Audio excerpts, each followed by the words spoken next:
There's a common and somewhat infamous saying in the JET program community, ESID. ESID stands for every situation is different. So this isn't going to be a video strictly about how to teach. It's less about teaching and more about being like a teacher and a person with some respect and authority in the JET program, because that is what you will be as sensei. You are going to be someone who the students should look up to, but should also be like genuinely interested in, because you are the foreign, presumably fun teacher.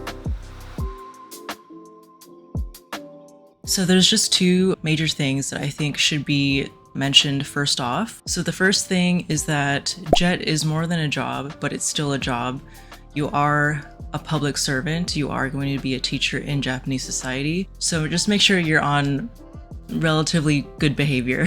Of course, you can have fun in your private life. Just make sure that your private life and your shenanigans don't spill over into your public life. The second thing I want to mention before I get to the advice, if your long-term career plan is to become a teacher, just make sure you confirm how the JET program will fit into your long-term goals as an educator. JET program teaching is assistant teaching. You're not being T1, so to speak. You're always T2. And that may be strange if you're in a situation like me where I was the high school ALT, and yet when I taught lessons in the classroom, I was very much the teacher who was leading. So to an observer in practice, it seemed as though I was T1, but actually, just remember, I was always really T2. The main teacher was always at least in the background to make sure that if anything happens in terms of like discipline, they would be the ones who would enforce discipline. It's never really your job as an ALT to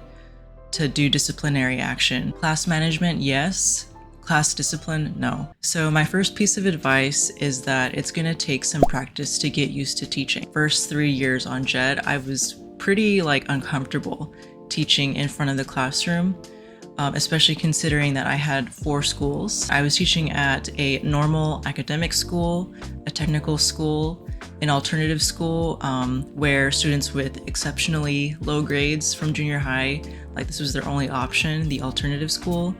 And I also taught at a special needs school. There was a huge variance in the classroom experience, and it took me quite some time to get used to it and comfortable, and as though I wasn't relying so much on the sensei in the back to get their assurance that I was doing okay. I think that's just the way it is for every job. The first day to the first year or more is just going to take some time.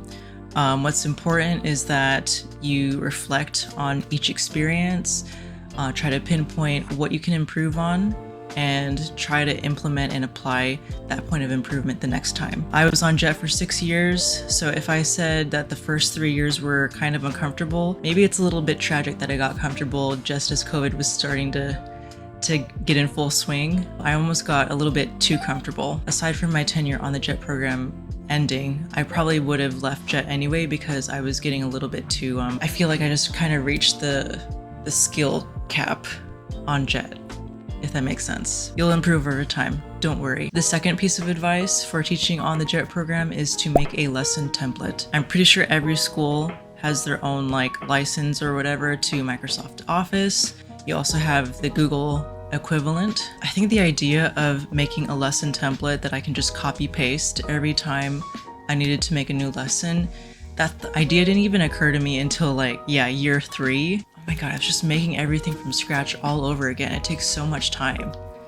So yeah, I mean, just from an efficiency standpoint, even if you're at any job that's not teaching, if you're at any computer job, if the thought hasn't occurred to you yet, make some templates. Third piece of advice is to ask scaffolding questions.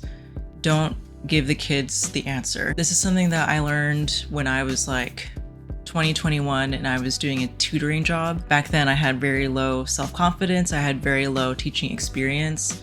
So when I was tutoring these kids and they couldn't get the answer the second or third time, I would just give them the answer, but then my supervisor was like, don't do that. If the leap is too big from the question to the answer, rather than one question leading to one answer, create multiple questions that can guide them toward the answer. Make high leverage teaching materials and lessons. So by high leverage, I mean it is easily reusable and adjustable according to the student and class level. So I had this lesson that I reused many times to great effect actually, and it involved a standard set of playing cards, and the goal was to help students become more familiar and experienced with saying numbers in English. This lesson I used most often at the alternative school that I mentioned before, where the students here had very low test scores from junior high. So if you don't know, real quick, high school in Japan is actually not mandatory. If you want to be admitted into high school, you have to do this test near the end of junior high.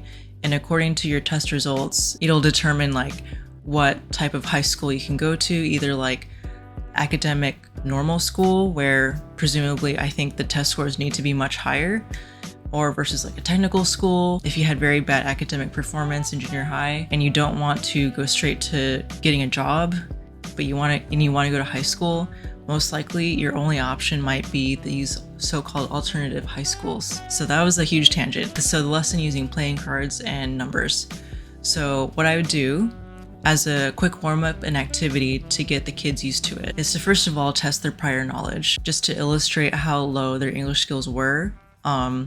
At the alternative school, they had to be taught the English alphabet at the beginning of the year. That's how much some of these kids missed in their junior high school experience. Knowing that, me as an ALT, and trying to make the best use of my 45 minutes, the first 5 minutes of the lesson to check their prior experience. Like, do they even have any sense of what the numbers are in English?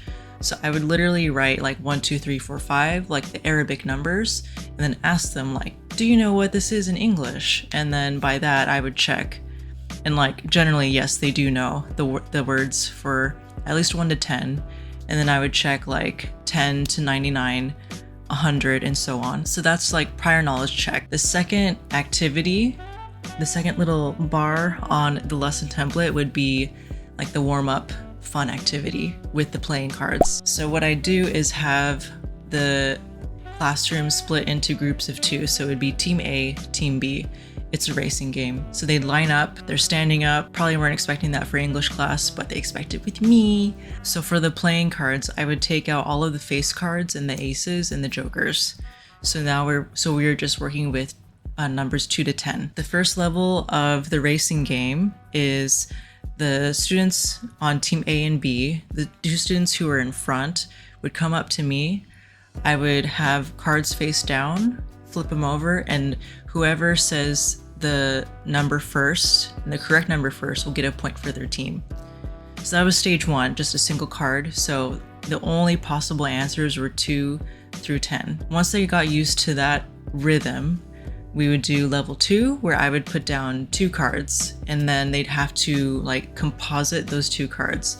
So say if I put down a 2 and a 3, they're supposed to say 23. If I put down a 10 and a 2, which would be like a spoiler for stage 3 of the game, they had to say 102. So slowly and surely we're going from single digits to double digits to 3 digits. So that's an example of one activity that was used very effectively for a class with relatively low English proficiency. How is this high leverage? At this particular class, this was exactly their current level of English. This wasn't super easy, but it wasn't super hard either. And if I can use this activity in an alternative school, what's stopping me from using it at the normal school? Theoretically. In actuality, I never used it in the actual classroom. I did use this activity in English club, but that's something to keep in mind when you're thinking of not only lessons, but activities. Can you use this activity in different contexts and in different classroom situations? I mean, ultimately, it's a lot less work for you, and you know that it's like kind of foolproof. It's about as far as I'll go in terms of like actual teaching in this video. So the 5th piece of advice I can give to someone working as an ALT on the JIT program is to learn the students' names. Every school is going to have a student name book with their names and their pictures. This is really good if you're learning hiragana or Japanese in general. You have something to apply those skills towards. Get a copy of the student book if you don't already. Memorize names and faces, and call them by their name when you see them. Aisatsu is a big thing in Japanese culture. Aisatsu means greeting. Whenever you're passing by someone in the hallway, you always say at least like konnichiwa, ohayou gozaimasu. So as an ALT, you can do the English equivalent whenever you're passing by a student, like tell them good morning. Better yet, now that you've learned their names, you say good morning, student's name. This goes a long way in terms of like respect and rapport between you and the students. Every day at my base school, I would stand in front of the genkan. The genkan is the entrance area where they take off their shoes and put on their indoor school shoes. And just as they pass by, if I happen to know that student's name, I would tell them like, good morning, Hinata. It forces them to acknowledge you as well. It's really nice when you see a student go from like telling you in Japanese, like, ohayou gozaimasu, to the morning that they respond to you in English, like, that's good. Aside from being a fun point of interaction, it also gives you a little bit more authority in the classroom. So while you're learning some Japanese student names, why not go ahead and learn some Japanese and talk to your teachers and coworkers who are not English teachers. Full disclosure, I had the competitive advantage of having learned Japanese prior to going to Japan. I took 2 years in university, as mentioned in a previous video. So I knew Japanese right off the bat, and I was able to communicate straight away with teachers who weren't JTEs. Aside from the fact that I was nervous to speak in Japanese, I could. JTEs are among the most overworked and tired teachers at your school, and the non-JTEs are kind of like a massive untapped resource in terms of like local hotspots you can go to and any like mutual hobbies that you guys share. You'd be surprised with all the different people you can connect with just by learning a little bit of Japanese. Because if they see you trying and using a little bit of Japanese, they will most likely reciprocate and try to either talk to you in simple English or try to, well, adjust their Japanese level so that you guys can have a meaningful conversation. Consider joining a school club. Of course, this is optional because school clubs tend to happen after school, so usually past your work hours. There's no need to feel obligated to give the school more of your free time unless you truly want to. My boyfriend was also a jet, but he was at a junior high school, and he would spend, I don't think it was every single day, but every now and then he would stay an hour or two past his contract hours and just see the students and like kind of join. It's a totally different and much more relaxed context for you to see your students and for your students to see you, because oftentimes the classroom atmosphere is quite stifling and lots of kids won't interact with you if they're afraid of making mistakes in the classroom, which is why club hours can be so liberating actually for more communication. If you haven't already, make sure you keep a USB of all your stuff. You might be in a situation like mine where you have multiple schools where you're teaching, so unless you're keeping everything in like Google Drive, make sure to keep a USB.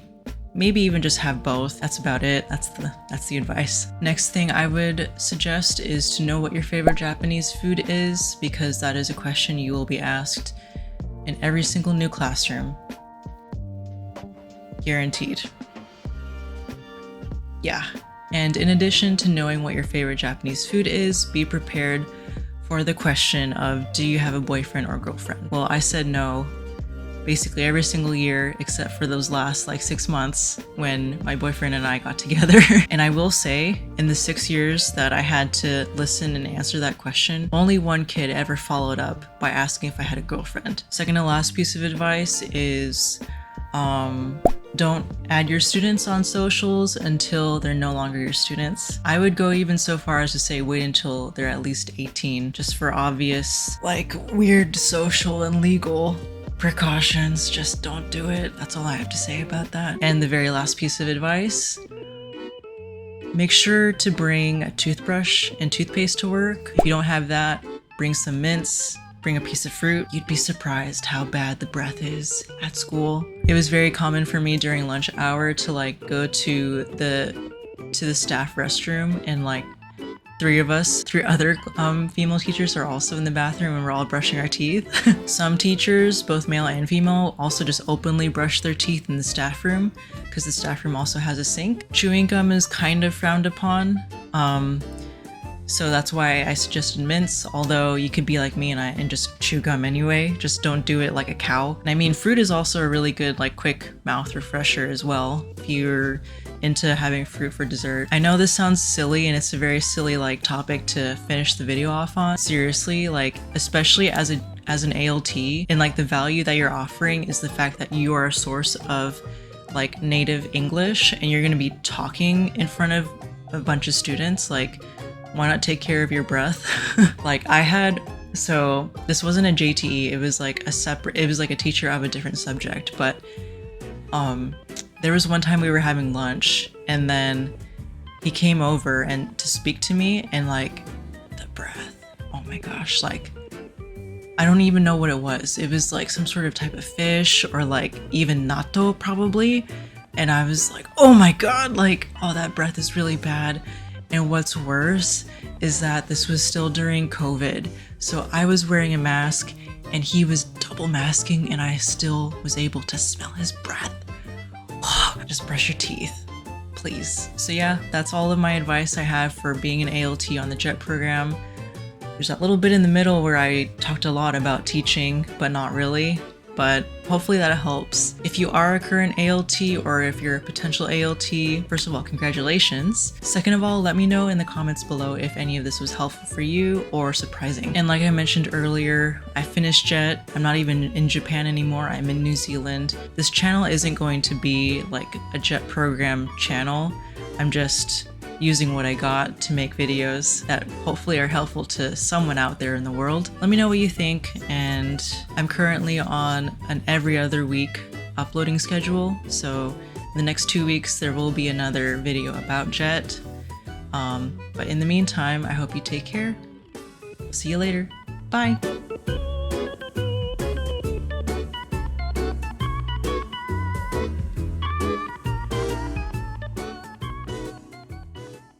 I would say even my first 3 years of teaching classes, sorry, there's some birds.